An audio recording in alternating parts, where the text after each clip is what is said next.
Good morning students. Today we are going to solve another question. देखते हैं इस question में हमें क्या क्या दिया हुआ है। ये क्वेश्चन जो है सीबीएसई दिल्ली 2011 के सेट 2 में आया हुआ है, ठीक है।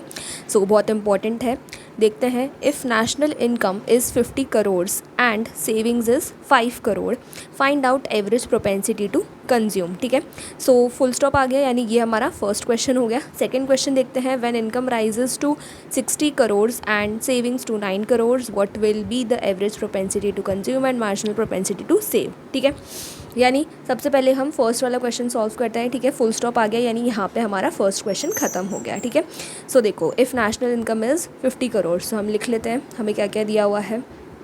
नेशनल इनकम, यानी कि मैं शॉर्ट में लिख लेती हूँ, इनकम हमें कितनी दी हुई है 50 करोड़, ठीक है। सो 50 लिख लेते हैं।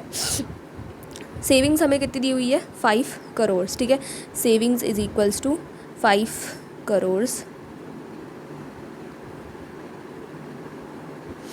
अब हमें क्या निकालना है, एवरेज प्रोपेंसिटी टू कंज्यूम, ठीक है। सो एपीसी का फॉर्मूला क्या होता है, APC is equals to consumption upon income, right. So हमें कंजम्पशन चाहिए, इनकम हमें कितनी दी हुई है 50 करोड़, तो नीचे हम 50 लिख देंगे।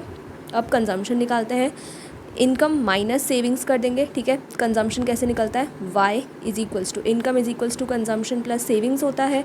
हमें सेविंग्स दिया हुआ है, सेविंग्स को उधर भेजेंगे, सो y माइनस सेविंग्स कर देंगे, सो हमें कंजम्पशन मिल जाएगा, ठीक है।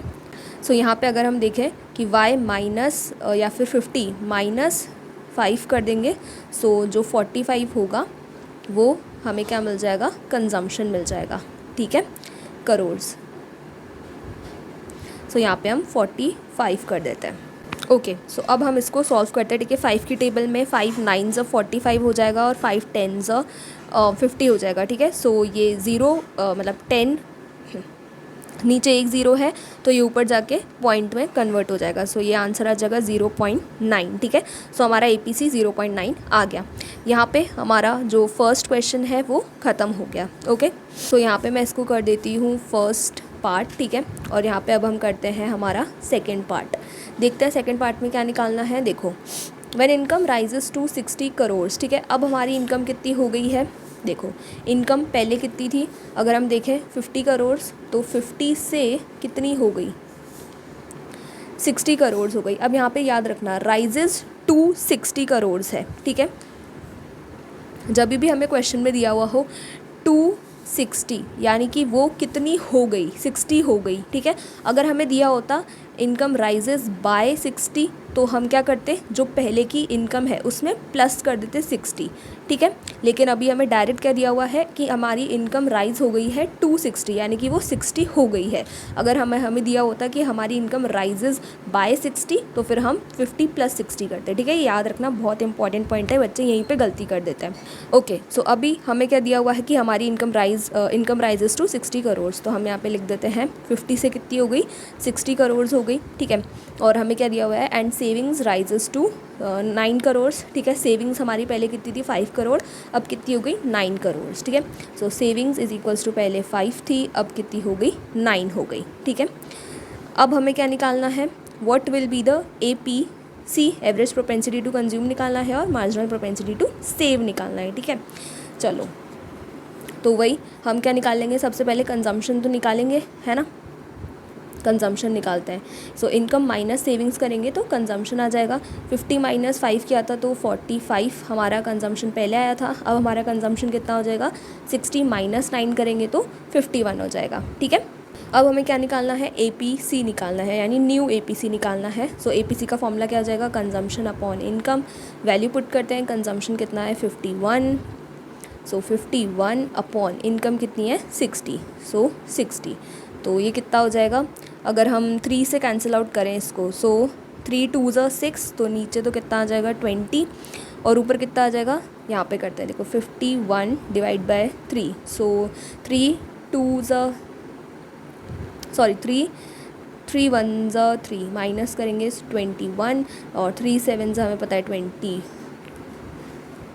3 7 ज़ा 21 होता है, तो ये 0 आ गया, ठीक है। सो 17 टाइम्स, सो यहाँ पे 17 आ जाएगा। अब 17 और 20 तो किसी के टेबल में आते नहीं है, तो हम क्या करते हैं, इन दोनों को डिवाइड करते हैं, ठीक है। तो देखो यहाँ पे डिवाइड करते हैं, ठीक है। 17 अंदर आ जाएगा और बाहर कितना आ जाएगा 20। अब सबसे पहले एक ज़ीरो लगाएंगे क्योंकि 20 से छोटा है 17, ठीक है। फिर उसके बाद पॉइंट लगाएंगे और यहाँ पे ज़ीरो ऐड करेंगे, ठीक है।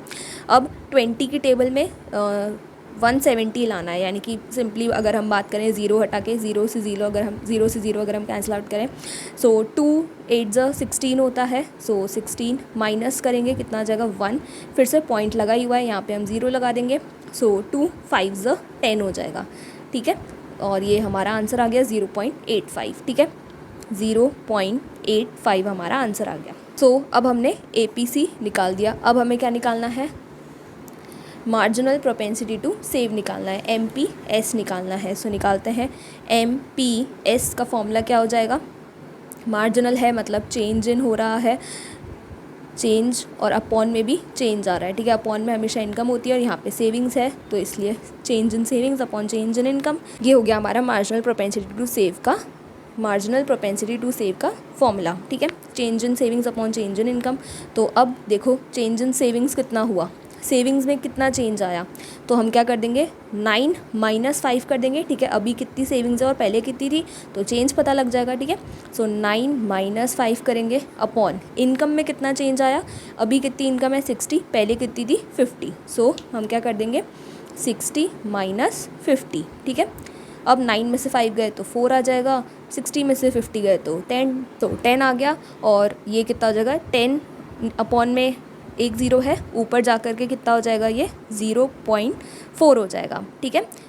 ज़ीरो मतलब नीचे एक ज़ीरो था तो ऊपर एक डिजिट के बाद पॉइंट आ जाएगा, ठीक है।